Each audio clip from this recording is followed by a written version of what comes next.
Buenos días, buenas tardes, buenas noches, queridas ecuatorianas y ecuatorianos. Hoy con un nuevo programa de Sin Libreto, esta ocasión con una invitada muy especial, a la cual la tenemos desde tierras patrias, tierras extrañas a las tierras patrias, pero hablaremos un poco más de ella a medida que avance el programa y que aquella se puede conectar. Nos dicen que está pendiente de la conexión desde hace bastante rato atrás. Pero bueno, antes de iniciar con el tema de la entrevista del día de hoy, eh, debemos tratar algo que es sumamente importante. Bueno, dos cosas que son sumamente importantes. La primera, ha fallecido una persona, un PACL, que es un PACL, es una persona adulta en conflicto con la ley, un privado de su libertad en un centro carcelario de Chimborazo, en Riobamba, en la provincia de Chimborazo. Y esto nos deja dos lecturas. La primera, que aunque no se ha dicho oficialmente la situación real de las cárceles, pues este ecuatoriano no, o este señor no es el primero que muere en un centro penitenciario durante la vigencia de la crisis sanitaria. Ojo, la ministra de Gobierno ha dicho que se le hizo la prueba y que no tiene COVID. Bueno, pero ha muerto, no asesinado, no suicidado, ha muerto de algo en ocasión de esta pandemia. Lo cual es muy grave porque la Comisión Interamericana de Derechos Humanos y las Naciones Unidas dijeron al inicio de esta pandemia que los estados deben tomar los mecanismos adecuados, deben tomar las decisiones penitenciarias adecuadas y prolijas para evitar hacinamientos, para evitar que personas de grupos vulnerables se encuentren privadas de su libertad, etcétera, etcétera, etcétera. Entonces, sin conocer por qué el señor de 73 años se encontraba privado de su libertad, por cuál delito, pues yo creo que ameritaba que a él y a personas similares a él y que se encuentran en ese grupo de protección constitucional, no se los debe tener presos o no se los debe tener privados de su libertad. Ahora bien, no nos llamemos engaño. La principal causa por la cual no se ha dictado políticas penitenciarias amigables,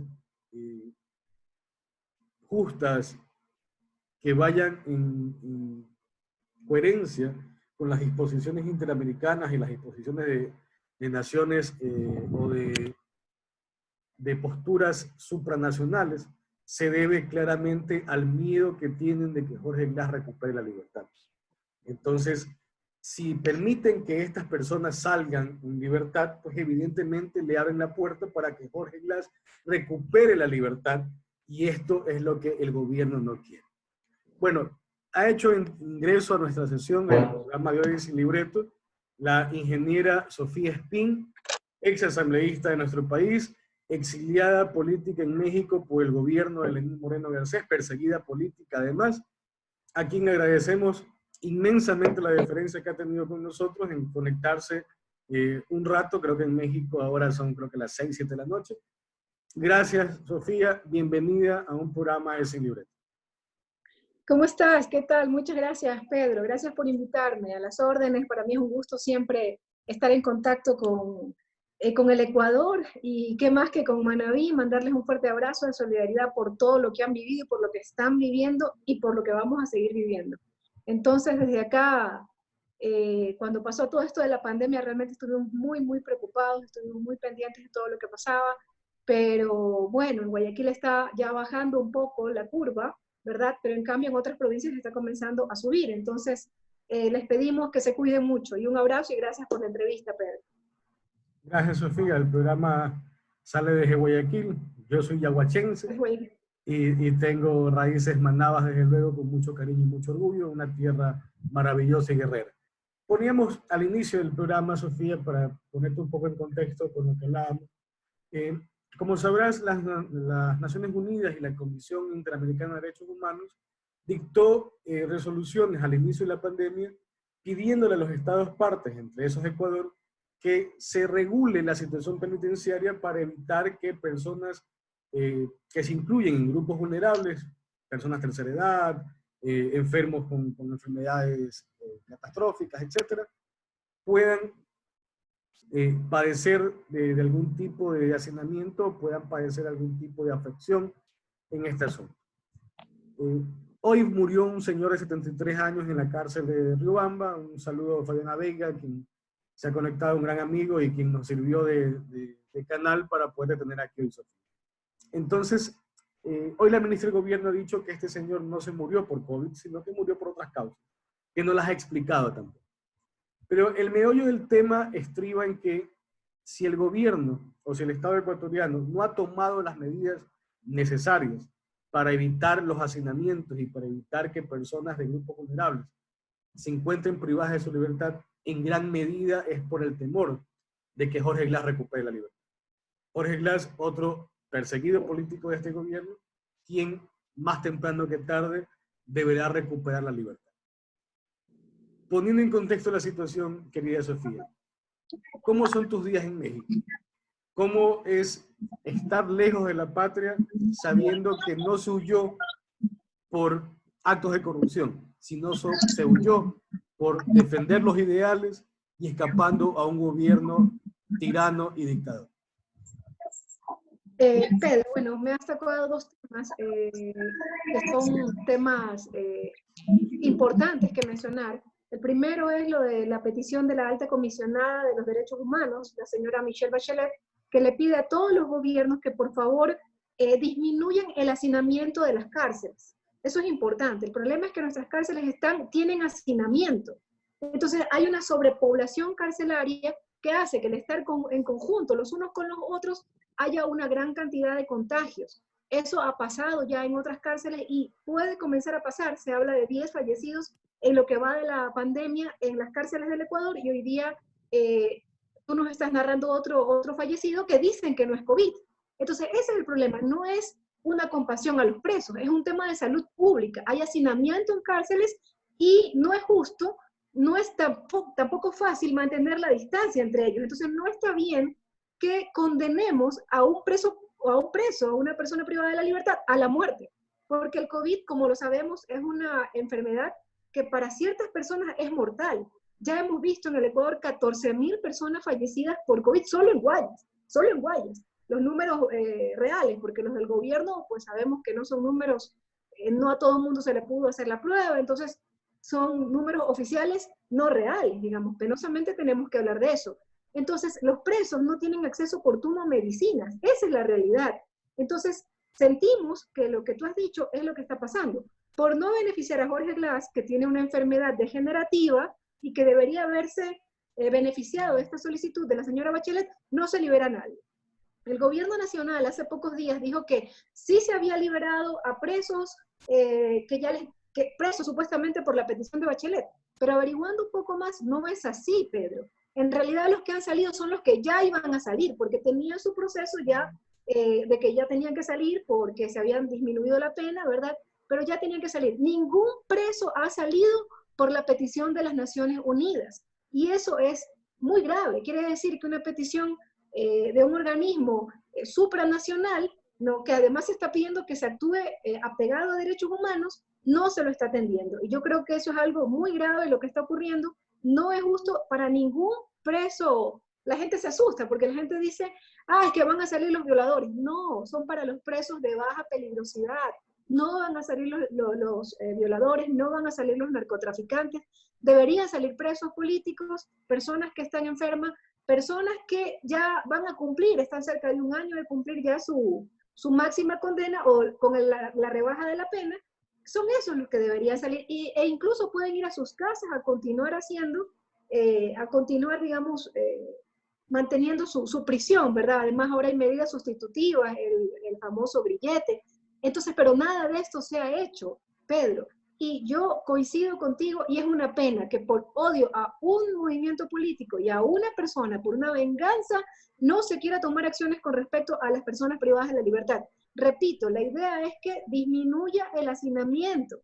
Entre menos personas tienes, porque hay presos que mandaste acá a las casas, a que sigan su condena en las casas, vas a tener un menor hacinamiento y un menor riesgo de que mucha gente muera. Una persona presa es una persona que sí tiene derechos. Nosotros, hay muchos ecuatorianos que no, es que estás preso ya, si te mueres no hay problema. No es así.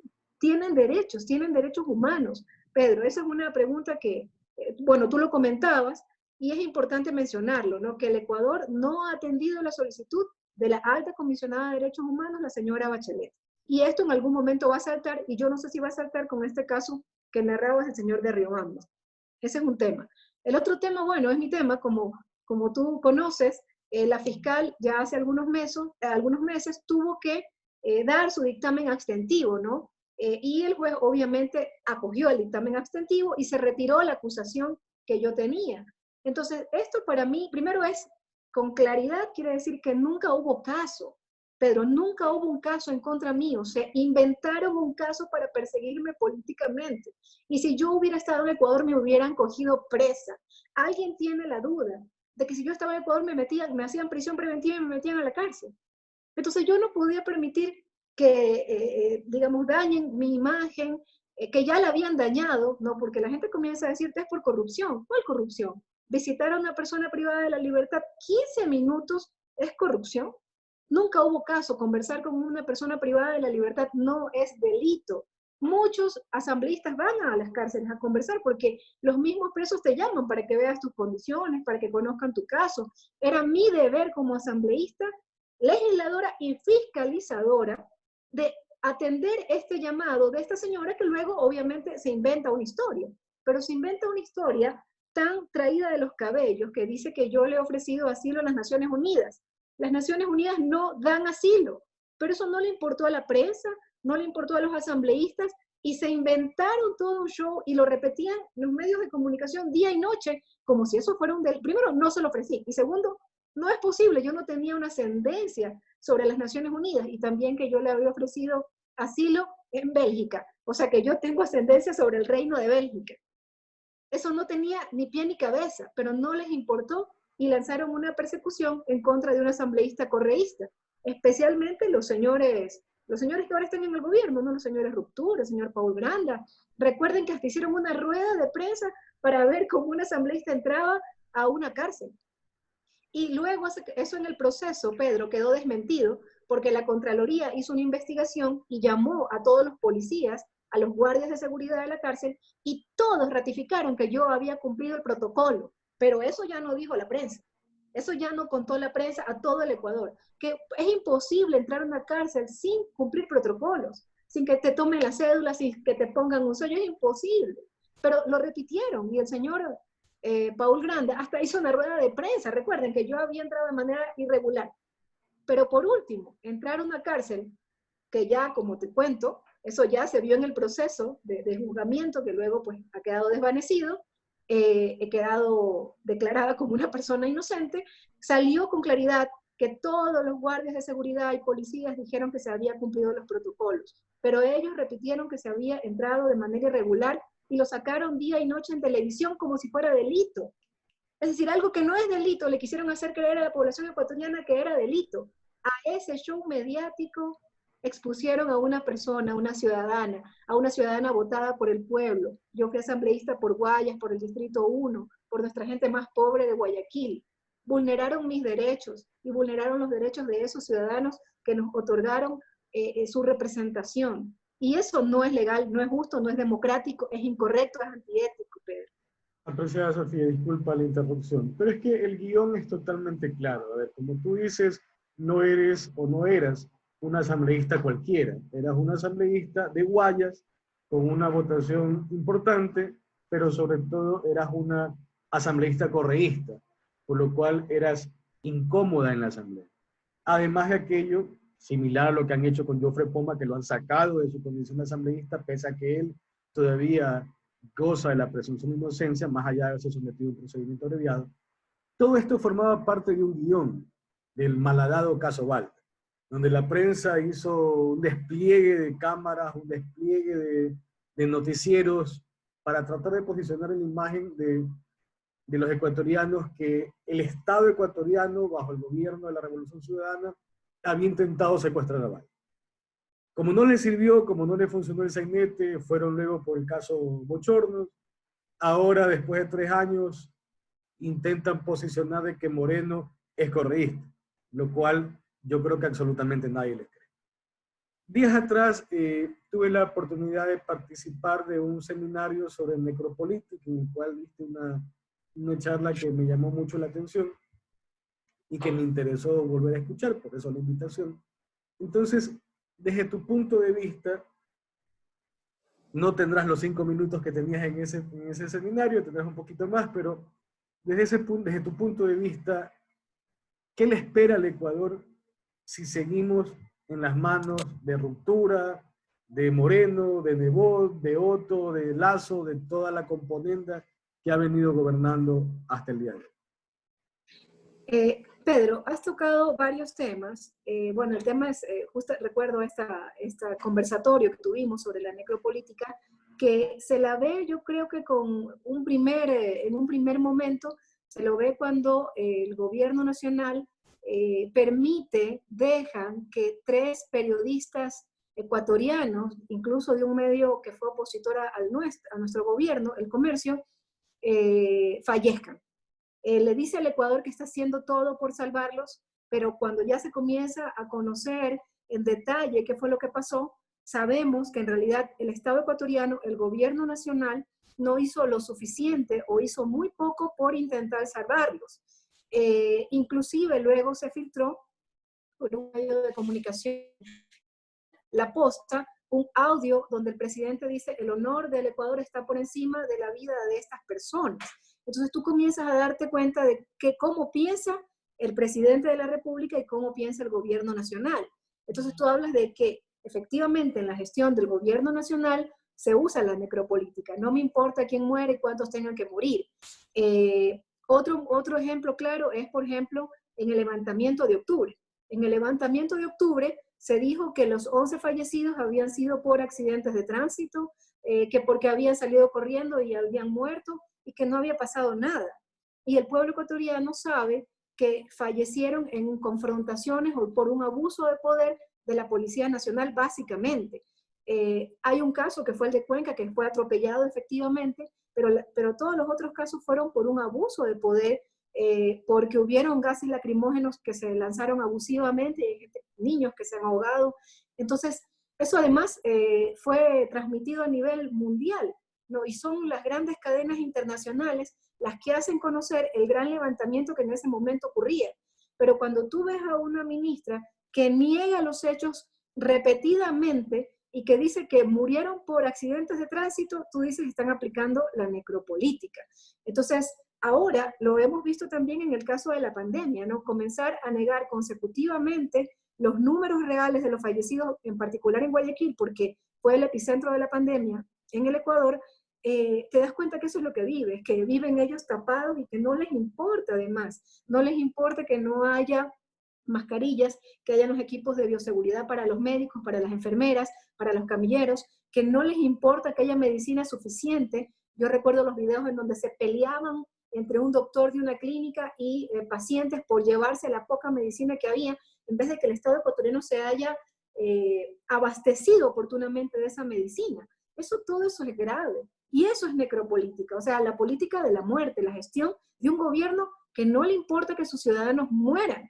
Entonces llegamos a tener números alarmantes y recuerdo tanto las declaraciones de un embajador, de un cónsul en España, padre de una autoridad acá en Ecuador, que llega a decir que era costumbre de los ecuatorianos tener y velar a los fallecidos 3 y 4 días en las casas, para disculpar el horror que vivíamos los ecuatorianos por la ineptitud del gobierno de ir a retirar las personas fallecidas. Pedro, realmente es doloroso y es conmovedor lo que nos han hecho, no podemos olvidar esto. Ya por fin dijeron que eran fake news correístas. Recuerden que dijeron, no, que son fake news correístas. Cuando ya los señores de CNN, BBC de Londres, el Financial Times, El País, la RT de Russia Today, de Rusia, comienzan a narrar lo que estaba ocurriendo en Ecuador, ya no lo pueden ocultar más. Por eso cuando a mí me preguntan, ¿las redes sociales funcionan? Por supuesto que funcionan. Por supuesto que nuestras denuncias funcionan, en algún momento se llega a saber la verdad. Y dejaron de decir que eran fake news correístas y que eran troles que nosotros teníamos desde México, o sea, se cayeron todas las mentiras.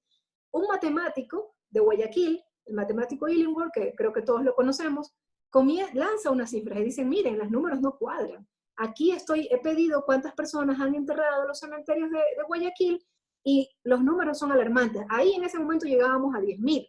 A 10.000 más de lo que decía el gobierno y que sigue diciendo, porque el gobierno sigue hablando de 1.000 y pico de fallecidos por COVID. Entonces ya uno deja de creer en esas cifras, ya nadie cree en esas cifras no te sirven para tomar decisiones, para saber si te cambias del famoso semáforo rojo, amarillo o verde, porque son cifras que no tienen validez alguna. Entonces eso es la necropolítica, y yo les decía a los compañeros, y los digo a los que nos ven ahora, que el Ecuador es inviable con este gobierno.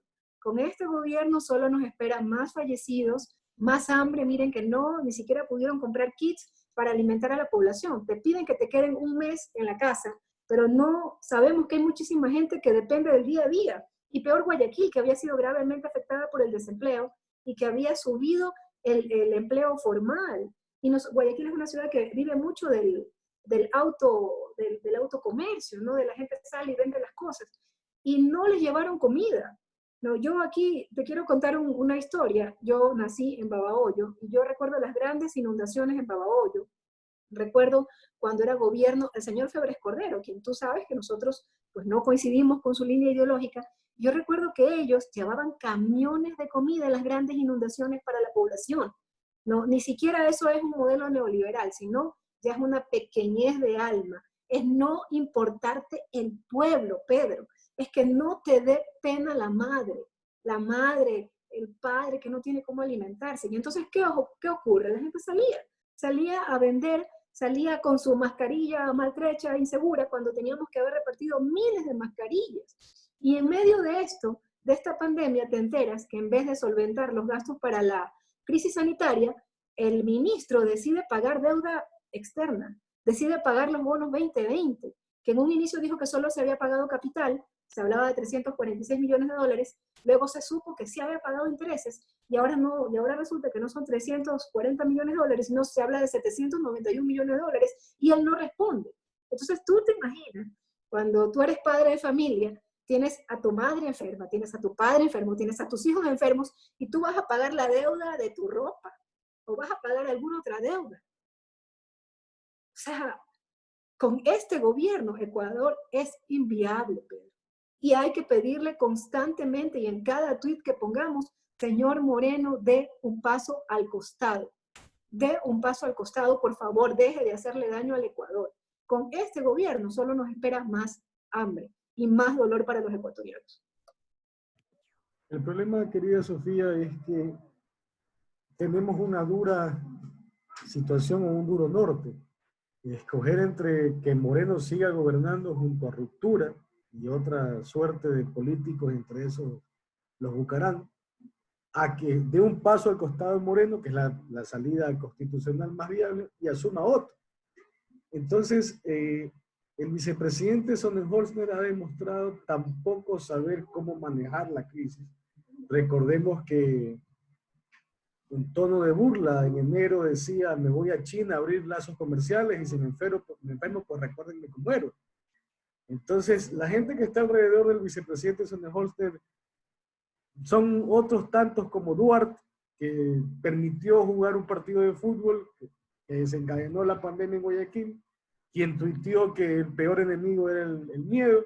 Entonces, ante esta clase política indolente, incompetente y torpe, porque se puede ser indolente, pero tener habilidad para gobernar. Se puede ser neoliberal, pero saber hacia dónde se va a ir. Pero si aparte se combina la indolencia con la torpeza, es una situación bastante calamitosa para los ecuatorianos. Y Ecuador no se merece esa suerte. Tampoco llamamos al golpismo. El golpismo no es la solución. La solución es enterrarlos en las urnas en el 2021. Pero al tener una asamblea silente, que aparentemente ese silencio se debe a reparto de hospitales, de administraciones de algunos organismos estatales, Sofía Espín, de su experiencia como asambleísta, de su experiencia como política militante, de su experiencia como profesional ecuatoriana que tiene que ver desde el exilio, la triste realidad ecuatoriana, ¿cuál es el mensaje de Sofía Espín para los ecuatorianos de cara al 2021?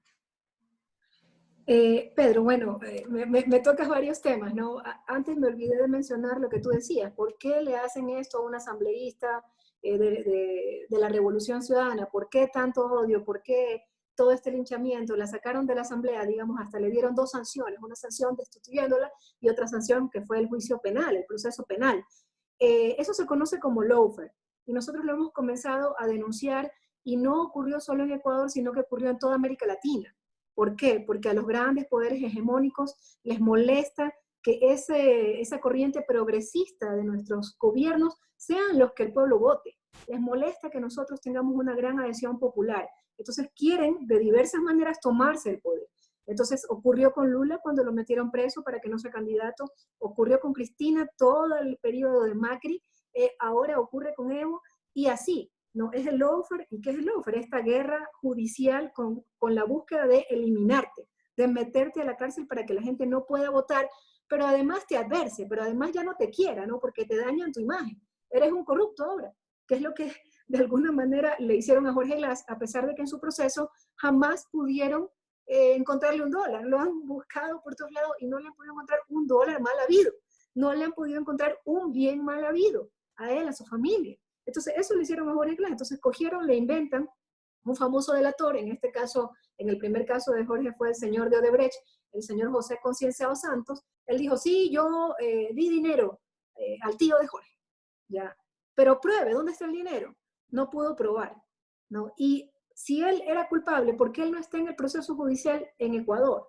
El fiscal de ese momento dijo que él ya estaba sentenciado, que había sido sentenciado en Brasil. La información que nosotros pedimos a la Fiscalía de Brasil es que él no ha sido sentenciado en Brasil. Él apenas tiene una cooperación con la Fiscalía. No ha sido sentenciado. Es decir, él debió haber estado en el proceso y haber sido juzgado. Pero ese fue el acuerdo con la Fiscalía. Denuncia a Jorge Glass para poderlo sacar de su puesto como vicepresidente y nosotros te dejamos por fuera de este proceso, que es lo que han repetido con el presidente Rafael Correa en el caso Bochornos, ¿verdad? Que le dijeron a la señora Pamela Martínez, danos algo, danos unos cuadernos, danos unas pruebas y nosotros a ti te sacamos del proceso y solamente lo sentenciamos a Correa, a los empresarios y bueno, a los otros compañeros que están también en esto, Alexis Mera, la señora María de los Ángeles Duarte. Entonces, es el mismo modelo. Recuerden que en Argentina también hubieron los famosos cuadernos de Hello Kitty, que al inicio dijeron que fueron escritos en ese tiempo, ¿no? En el periodo que se investiga, el caso Sobornos. Ahora dijeron que no, que habían sido escritos hace un par de meses y no quisieron periciar el cuaderno porque se hubiera descubierto que en realidad era un cuaderno totalmente actual, escrito incluso en la cárcel. Entonces, eso es el caso Bochornos, que buscan, uno, dañar tu moral, dañar tu reputación. Y segundo, si pueden, meterte a la cárcel para que no pueda la gente y el pueblo votar por ti, como lo hicieron con Lula. Pero el pueblo ya se dio cuenta, porque tú puedes mentir siempre, y esto, claro, dura un tiempo. Puedes creer esas mentiras 3 meses, 1 año, pero ya no 3 años. Y ya los 3 años ya han pasado y el pueblo está despertando y se ha dado cuenta quién es el señor que está ahí. En un momento el pueblo puede haberse confundido y puede haber apoyado el 7 veces sí. Recuerden que además a nosotros ni siquiera nos permitieron sacar publicidad como nos correspondía en la campaña por el sí, por el no, la consulta popular que les permitió tomarse todos los poderes del Estado. Pero en este momento hay un pueblo que ha despertado y que repite. Hay empresarios que lo dicen en voz baja. Con Correa estábamos mejor. No. Pero claro, dicen, pero no votaría por Correa. Pero hay que reconocer que con Correa estábamos mejor. Eso dicen ciertos empresarios en voz baja y en sus círculos de amigos. Pero el pueblo llano dice, con Correa yo tenía trabajo.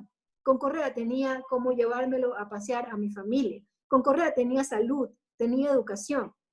¿No? Entonces ya esas mentiras se han ido cayendo. Yo estoy segura que para el 2021 las cosas van a cambiar. Por supuesto, ellos no quieren que nuestro presidente Rafael Correa sea candidato ni a la Asamblea, por eso todo este caso Sobornos, intentando que vetarlo, ¿verdad? Porque solamente cuando sea en casación, en última instancia, podrían bloquear su participación como asambleísta, como vicepresidente. Tú me decías algo de Otto.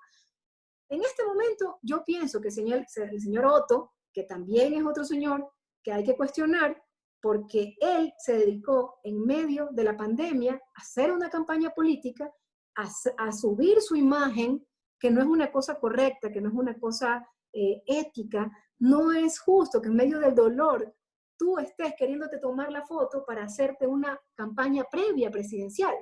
Pero si él quiere ser candidato, bueno, que asuma la presidencia y que nos permita saber en estos meses que faltan, en estos casi años que falta hasta las elecciones hasta mayo, ¿no? Hasta mayo, 24 de mayo del próximo año, casi un año, pues que nos permita pues, conocer su gestión. Para mí, cualquiera es mejor que Moreno en el poder, porque hay un gobierno ausente.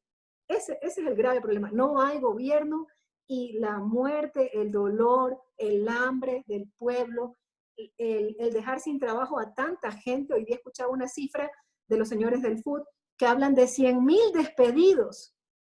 O sea, son cifras alarmantes.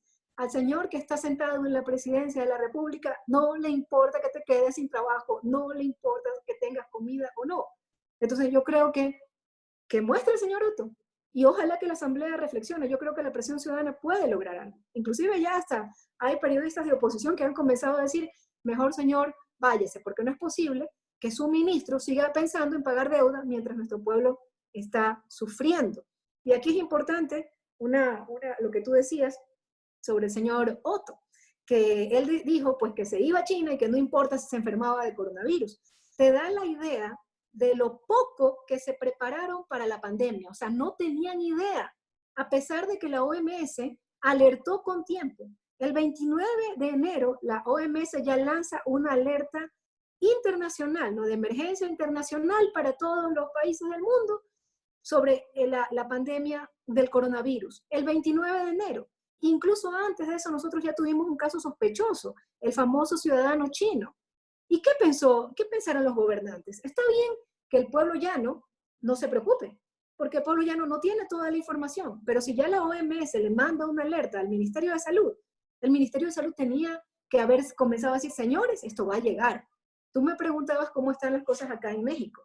Acá se comenzaron a organizar desde el 1 de enero. ¿Y cuál fue la preocupación? Tener suficientes camas.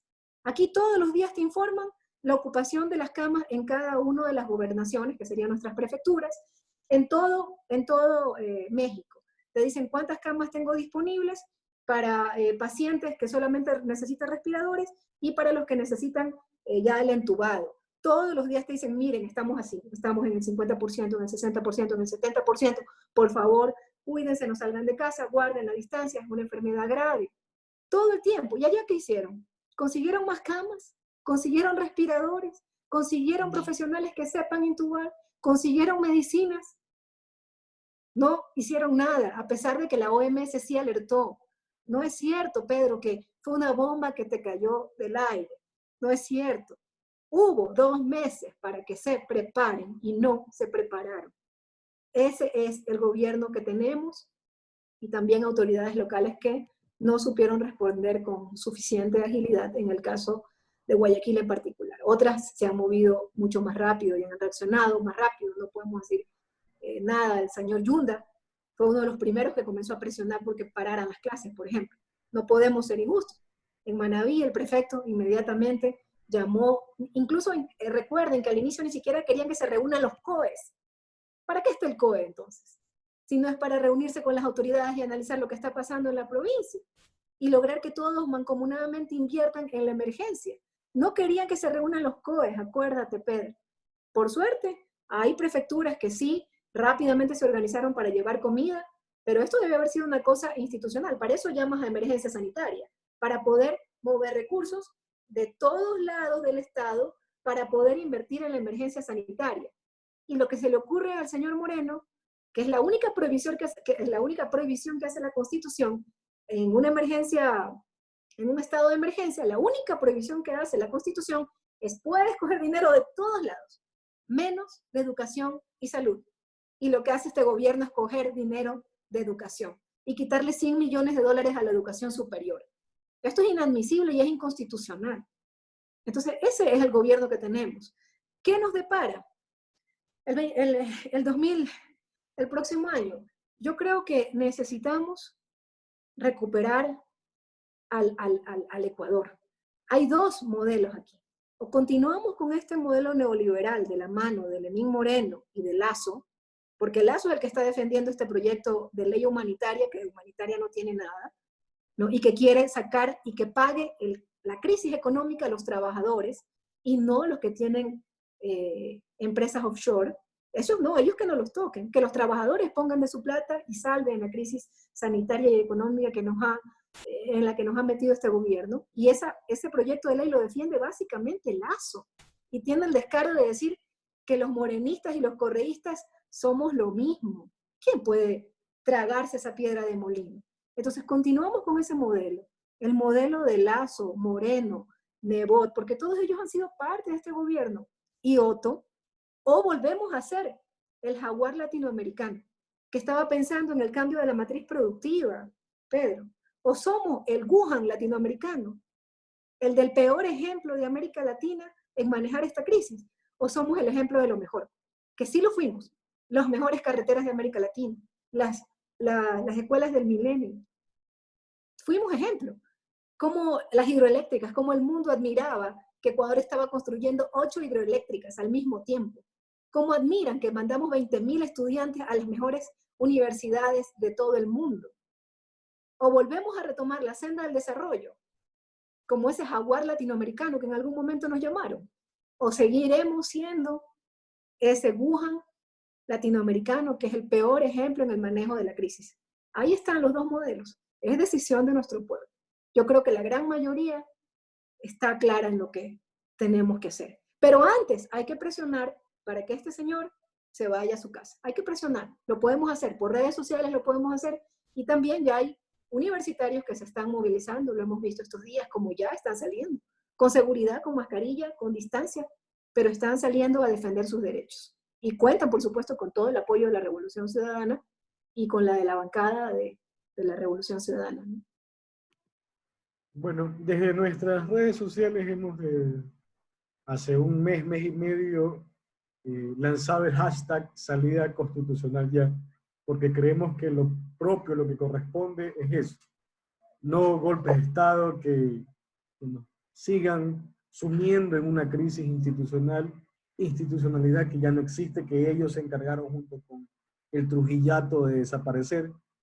Y pues bueno, opinar sobre la inacción de este gobierno, sobre los pocos puestos de control que existían, que en los aeropuertos te daban es un poquito de gel para que te echen las manos, que la ex ministra Andra Muño se fue denunciando la no asignación de fondos para la emergencia y el ministro de Finanzas nunca presentó la certificación de los fondos, que el vicepresidente Sonneborn ha utilizado esta crisis para realzar su imagen y voló tan cerca del sol que le quitaron a varios de sus ministros, que quien gobierna es la señora María Paula Romo. Bueno, son cosas que los ecuatorianos ya saben. Y lastimosamente lo que nos queda es resistir hasta el 2021. Sofía querida, este programa, sobre todo por el uso de la plataforma, tiene un tiempo limitado. Me gustaría poder seguir de largo y tantas cosas que conversar y opinar de nuestro querido país. Seguramente en el 2021 volveremos a ser el jaguar sudamericano y la gran sorpresa mundial. Y te dejo en unas palabras en el adiós para que te puedas despedir y puedas enviar un fuerte y caluroso saludo a los ecuatorianos. Sofía, nuevamente, gracias por tu tiempo. Pedro, muchas gracias, muy interesante tu programa, cuenta conmigo, un abrazo a nuestro país. Por favor, lo que les pido es que se cuiden, cuídense, no tenemos gobierno, solo dependemos de nosotros. ¿Cuántos ecuatorianos se han curado del COVID en sus casas? Con ayuda de amigos médicos. Así se han curado, con comiendo más cebolla, más ajo, más jengibre. No, se han curado solos, sin un gobierno que los respalde. Por favor, como tú has dicho, a resistir, pero también a presionar, y si hay salida constitucional, a pedirle la renuncia al señor que está sentado en ese gobierno, porque no hay gobierno, con él no hay gobierno. No hay Ecuador con el presidente, con ese señor ahí sentado, pero sí, tenemos que resistir y tenemos que sobrevivir. Tenemos que sobrevivir porque muchas de las cosas que han hecho tiene que haber justicia. Por esos 14.000 muertos tiene que llegar la justicia. Así que a resistir y cuídense mucho y un abrazo solidario desde Ciudad de México. Sofía querida, nuevamente muchas gracias por tu tiempo. Fabián, hermano, gracias por la gestión, gracias por acompañarnos. Pues bueno, esta es su casa y cuando ustedes deseen, las puertas están abiertas. Amigas, amigos, ha sido un programa más de Sin Libreto, en esta ocasión con la ex asambleísta Sofía Espín, militante de la Revolución Ciudadana, perseguida política de este gobierno, de quien estamos seguros el próximo año podrá regresar a su patria. Quédense en casa quienes puedan aún quedarse.